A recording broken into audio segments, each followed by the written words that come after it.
आज ये सच्ची दास्तां है भारतीय हिंदी सिनेमा के गुजरे दौर की एक ऐसी अभिनेत्री की जिसकी खूबसूरती, बेहद आकर्षित रंग रूप और दिलकश अदाओं ने हिंदी सिनेमा के अभिनेताओं के साथ साथ पूरे हिंदुस्तान के नौजवानों के दिलों में अपने नाम की वो आग लगाई जिसको कई सालों तक इनके नाम से जाना गया। क्या सूरत है, क्या सूरत है, क्या सूरत है, baby, I don't know what it would do। इस अभिनेत्री का भारतीय हिंदी सिनेमा में उनकी खूबसूरती और अभिनय का वो जलवा था कि इस अभिनेत्री को उस दौर में हिंदी फिल्म और तेलुगु फिल्म के बड़े बड़े फिल्म निर्माता अपनी फिल्म में काम कराने के लिए करते थे इनका इंतजार। इस कदर आपसे हमको मोहब्बत हुई।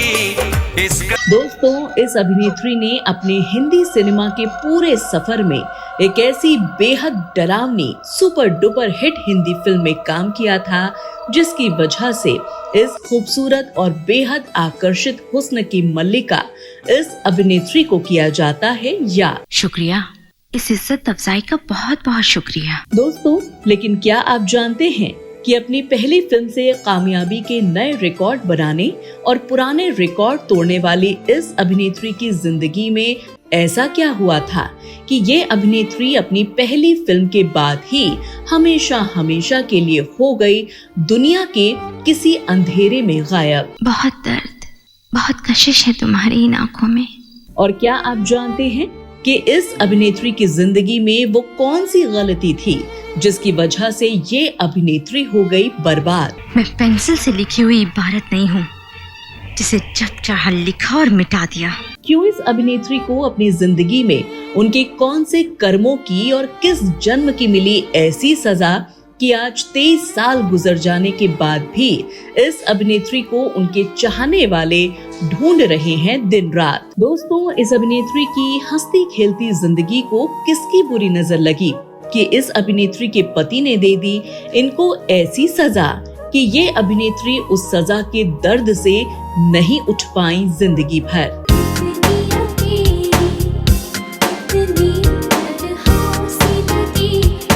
फिल्मी दुनिया और फिल्मी पर्दे पर भूत का अद्भुत किरदार निभाने वाली ये खूबसूरत और कातिल अभिनेत्री क्या असल जिंदगी में बन गई एक डरावनी चुड़ैल?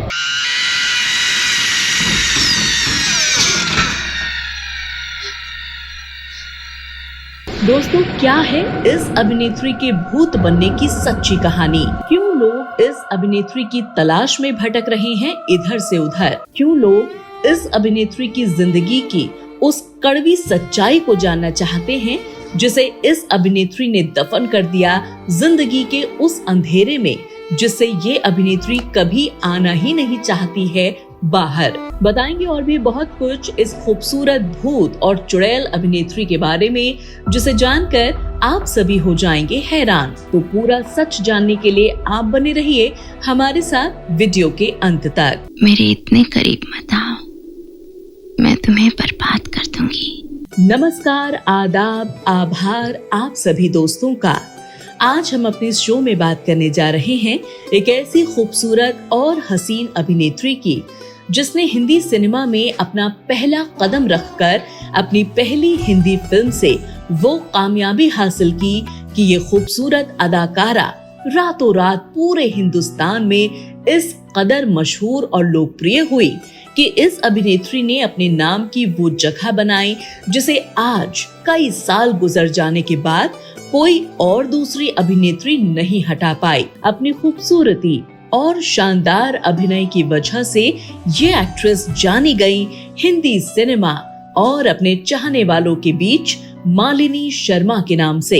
इस कदर आपसे हमको मोहब्बत हुई। कौन थी मालिनी शर्मा? कहां से आई थी? क्या थे इनकी जिंदगी के वो विवाद और आलोचनाएं जिसकी वजह से आज भी गुमनाम है मालिनी? मैं ये सब कुछ आपको बताऊं उससे पहले आइए एक नजर डाल लेते हैं मालिनी शर्मा के शुरुआती जीवन, पढ़ाई लिखाई और परिवार पर।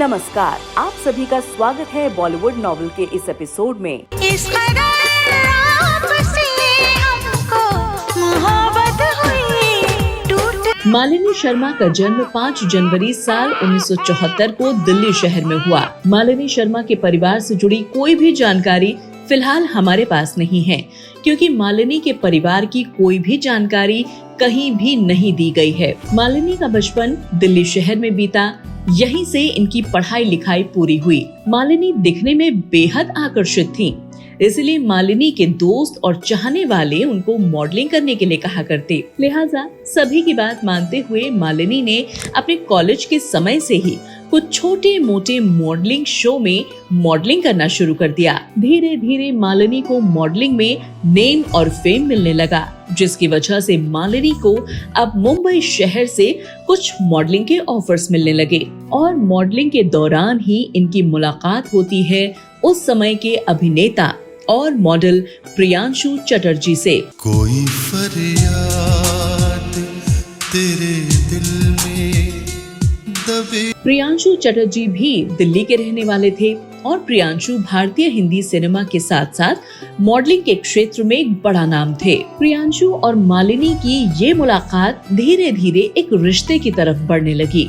दोनों एक दूसरे को पसंद करने लगे और बहुत जल्दी ही दोनों प्रेम संबंध में बंध गए। प्यार हमको होने लगा, खोना था दिल। जिसके बाद इन दोनों ने परिवार वालों की मर्जी के साथ साल 1997 में प्रेम विवाह कर लिया और इस तरह से मालिनी हिंदी फिल्मों में कदम रखने से पहले ही शादीशुदा हो गई। शादी के बाद मालिनी के कुछ मॉडलिंग फोटोज पर नजर पड़ी मशहूर सिंगर मिक्का सिंह की। हाँ, ओ बेबी तेरे नैन शराबी, ओ बिल्लो तेरे लिप्स गुलाबी, कान के झुमके। मिक्का सिंह भी उन दिनों बॉलीवुड में कोई बड़ा नाम नहीं थे, लेकिन वो अपनी एक म्यूजिक वीडियो के लिए एक चेहरे की तलाश में थे और ठीक उसी समय मालिनी और मिक्का की मुलाकात हुई और इसके बाद साल 1998 में पहली बार मालिनी मिक्का सिंह के वीडियो एल्बम में नजर आईं। ओ सावन में लग गई आग दिल मेरा। हालांकि इस वीडियो से मालिनी को कोई खास पहचान तो नहीं मिली और मालिनी अपनी मॉडलिंग करती रही।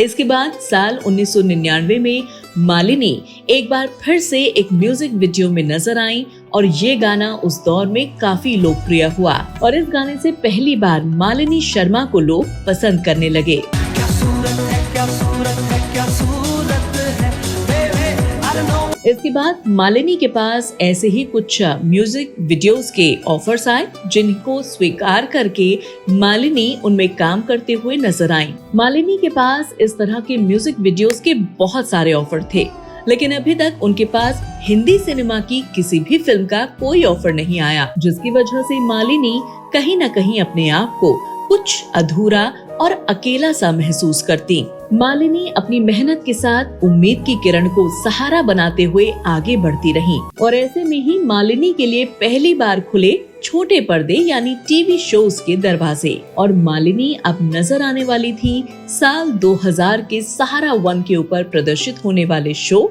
हम दोनों में। हम दोनों कभी साथ हैं, कभी एक दूसरे से दूर हैं, हम दोनों में कुछ ना कुछ। इस टीवी शो के बाद मालिनी का एक दूसरा टीवी शो भी सोनी टीवी पर प्रदर्शित हुआ। इस शो का नाम था कैट्स, जो कि हॉलीवुड मूवी चार्लीज एंजल्स पर आधारित था। इस शो में इनका साथ निभाया मशहूर मॉडल और एक्ट्रेस नफीसा जोसेफ और करमिंदर कौर ने। मालिनी के पास अब काम की कमी नहीं थी, इनके पास टीवी शोज थे, म्यूजिक वीडियो इनकी झोली में थे। लिहाजा मालिनी को अब सिनेमा के साथ लोगों के बीच लोकप्रियता मिलनी शुरू हो गई और इसी लोकप्रियता के चलते मालिनी साल 2001 में अवार्ड कार्यक्रम में शाहरुख खान के साथ मंच साझा करते हुए देखी गई। Listen, I need to thank these people. 1 second, please. Please, sir. What's your name? Malini. Yeah, Malini. I'll tell the organizers. Please, can I just speak, please? All right. Malini एक तरफ जहां अपनी जिंदगी में हिंदी सिनेमा की तरफ अपना कामयाबी का कदम बढ़ा रही थी, लेकिन दूसरी तरफ इनकी शादीशुदा जिंदगी में सब कुछ ठीक ठाक नहीं चल रहा था। मालिनी की शादीशुदा जिंदगी में बहुत कुछ ऐसा हो रहा था जिसको मालिनी छुपा कर चल रही थी। मालिनी और प्रियांशु चटर्जी के बीच कुछ भी ठीक नहीं था। मालिनी की निजी जिंदगी दुख दर्द के भंवर में फंसी थी। उनके पति और उनके बीच शादी का रिश्ता हाथ से छूट रहा था। मालिनी ने अपने इस रिश्ते को संभालने की बहुत कोशिश की, लेकिन भगवान की मर्जी और किस्मत के आगे मालिनी की एक न चली और साल 2001 में मालिनी के पति प्रियांशु चटर्जी ने उनसे तलाक ले लिया। एक लम्हे में सिमट आया।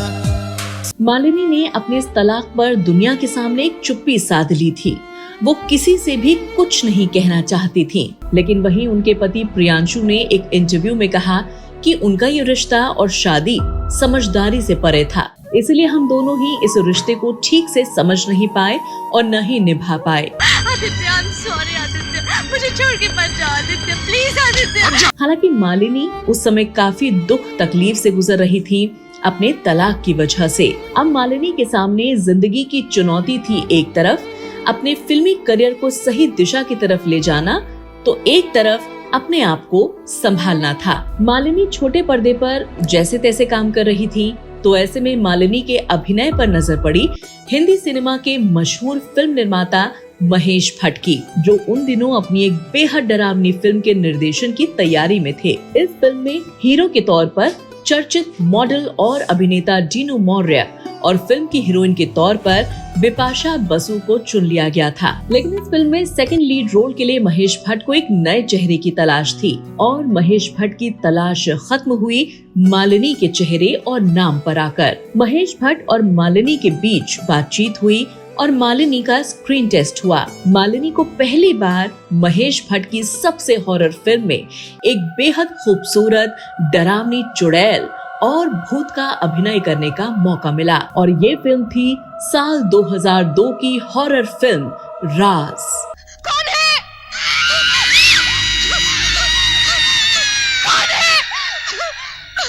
इस फिल्म में मालिनी जो किरदार निभा रही थी, उसका नाम भी फिल्म में मालिनी ही रखा गया। जब इस फिल्म का ट्रेलर और पोस्टर्स लोगों के बीच पहुंचे, तो फिल्म रिलीज से पहले ही लोगों में इस फिल्म के लिए इंतजार बढ़ गया और जैसे ही ये फिल्म सिनेमा घरों में पहुंची, तो इस फिल्म ने कमाल कर दिया।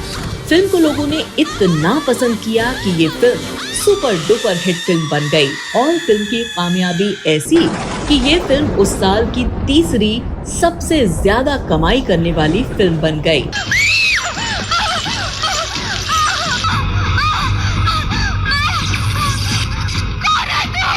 इस फिल्म में लीड रोल में वैसे तो डीनू मौर्य और बिपाशा बसु थे, लेकिन फिल्म में सबसे ज्यादा चर्चा रही मालिनी की।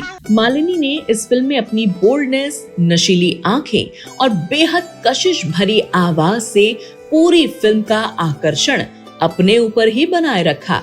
मेरे इतने करीब मत आओ, मैं तुम्हें बर्बाद कर दूंगी। मैं बर्बाद होना चाहता हूँ।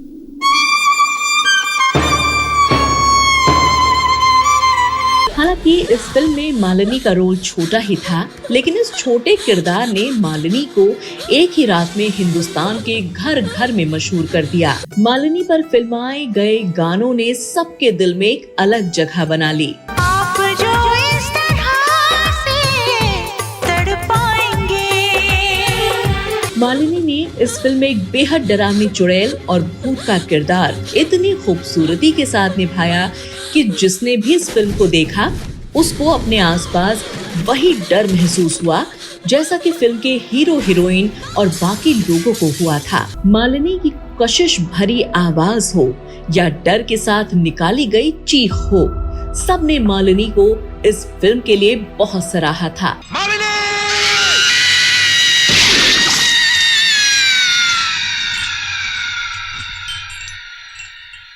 इस फिल्म की कामयाबी ऐसी थी कि मालिनी को इस फिल्म के लिए Zee cine award for best female debut से भी नवाजा गया। The best debut female award goes to Malini Sharma for Raz.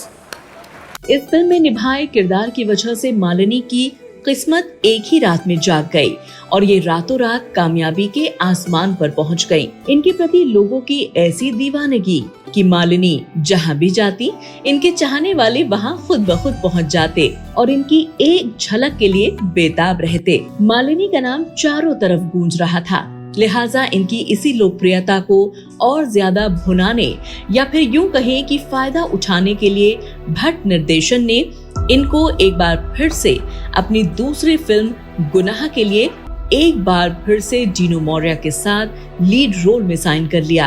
हमने तुमको दिल ये दे दिया, ये भी न पूछा कौन हो तुम।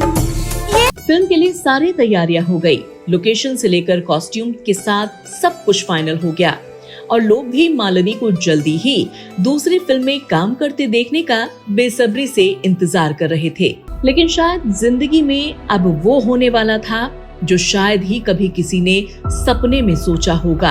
किस्मत की लकीरों में कुछ ऐसा लिखा था जो मालिनी को उस ओर ले जाने वाला था जहां से शायद मालिनी कभी वापस ही नहीं आने वाली थी। दरअसल हुआ यूं कि गुनाह फिल्म की शूटिंग से लगभग 2 दिन पहले मालिनी भट्ट साहब से मिली और इस फिल्म को करने से मना कर दिया। मालिनी भट्ट साहब से माफी मांगने लगी और कहा कि अब वो दोबारा कैमरे के सामने नहीं आना चाहती हैं और ये कहकर वो महेश भट्ट साहब की फिल्म छोड़कर चली गई, जिसके बाद इनकी जगह बिपाशा बसु को ले लिया गया। मालिनी के इस फैसले के पीछे की वजह पता करने की कोशिश की गई तो पता चला कि मालिनी अपने तलाक को लेकर काफी ज्यादा परेशान हो गई थी। वो अंदर तक टूट गई थी। वो अपने आप को संभाल नहीं पा रही थी। वो खुद को अकेला रखना पसंद करने लगी। वो लोगों से दूर रहने लगी। वो धीरे धीरे अकेले और तन्हापन में अपना मानसिक संतुलन भी खो रही थी। कुछ समय तक मालिनी इन सब में गुमनाम की जिंदगी जी रही थी, लेकिन मालिनी के कुछ दोस्तों और परिवार वालों ने इनको समझाया और संभाला, जिसके बाद मालिनी ने भी हिम्मत की और एक बार फिर से अपने मॉडलिंग करियर की तरफ लौट गई। मालिनी बॉलीवुड से दूर रहना चाहती थी, इसीलिए तो मालिनी ने इतनी लोकप्रियता और चर्चा होने के बाद एक ही झटके में सब कुछ छोड़ दिया और मॉडलिंग को अपना सब कुछ मान लिया। लेकिन कुछ समय के बाद मालिनी न तो मॉडलिंग में नजर आई और न ही किसी शो में। किसी को भी इनके बारे में कुछ नहीं पता था। इनके कुछ चाहने वालों ने मालिनी की कई जगह तलाश भी की, लेकिन मालिनी कहीं नहीं मिली।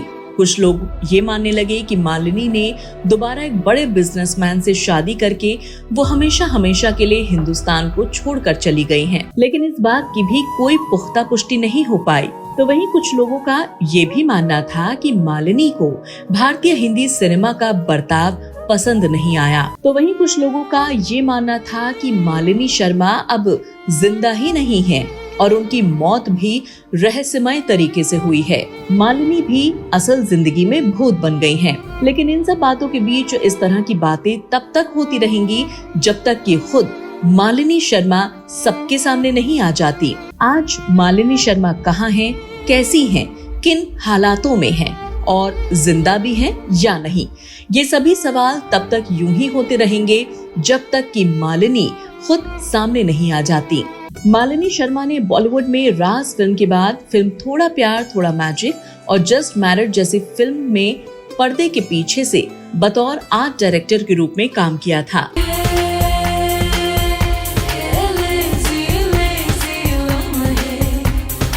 दोस्तों, आपने और हमने देखा कि बड़े बड़े स्टार और कलाकार सालों तक फिल्मी दुनिया में काम करके भी अपनी पहचान हिंदी सिनेमा में नहीं बना पाते हैं। तो वहीं कुछ अभिनेता और अभिनेत्री ऐसे होते हैं जो एक ही फिल्म से स्टार या फिर सुपरस्टार बन जाते हैं। लेकिन कुछ रातों रात बने स्टार की जिंदगी में ऐसा हो जाता है कि ये कलाकार अचानक से गायब हो जाते हैं और इनकी तलाश कभी खत्म नहीं होती।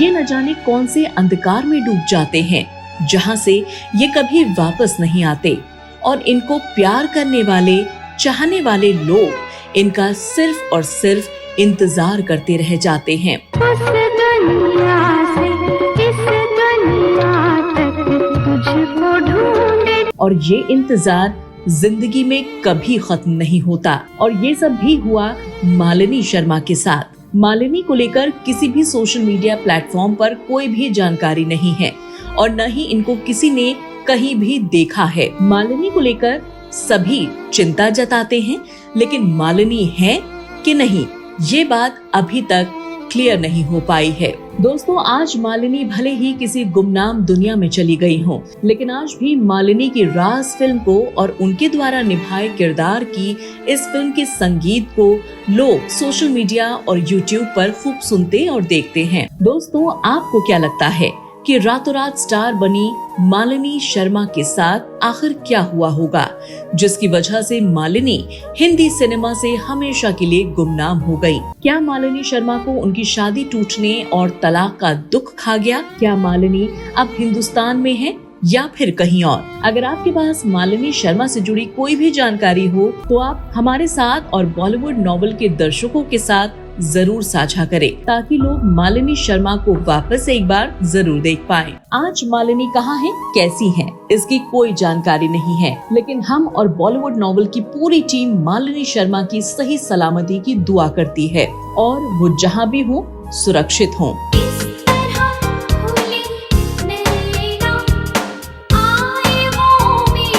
दोस्तों, ये तो मालिनी का पूरा जीवन रहा जिसको हमने आपके सामने रखा है। मालिनी के साथ जो हुआ उसका हम सबको अफसोस है, लेकिन शायद मालिनी की किस्मत में ये सारे दुख और तकलीफ लिखे हुए थे। जिंदगी में मालिनी ने ऐसा क्या किया था कि उनको इस तरह से कर्मों की सजा या फिर दुख भोगना पड़ा? हमारी भावनाएं और दुआ मालिनी के साथ है। दोस्तों, आपको आज का हमारा ये शो कैसा लगा, हमें कमेंट करके जरूर बताएं। और अगर आपको हमारे चैनल बॉलीवुड नॉवेल की ये वीडियोस और बायोग्राफीज पसंद आती हैं, तो चैनल को लाइक, शेयर और सब्सक्राइब करना बिल्कुल न भूलें। और अगर आप भी मालिनी शर्मा को दोबारा फिल्मी पर्दे पर देखना चाहते हैं, तो इस वीडियो को अपने आसपास जरूर शेयर कीजिएगा, ताकि हमारे वीडियो के जरिए हम मालिनी शर्मा तक पहुंच पाएं। दोस्तों, मालिनी शर्मा की तरह ही बहुत जल्दी किसी और एक्टर या फिर एक्ट्रेस या फिर खलनायिका की सच्ची जिंदगी को लेकर एक बार फिर से हाजिर होंगी। तब तक के लिए आप अपना और अपने परिवार का ख्याल रखें, सुरक्षित रहें। धन्यवाद। इस कदर आपसे हमको मोहब्बत हुई, इस कदर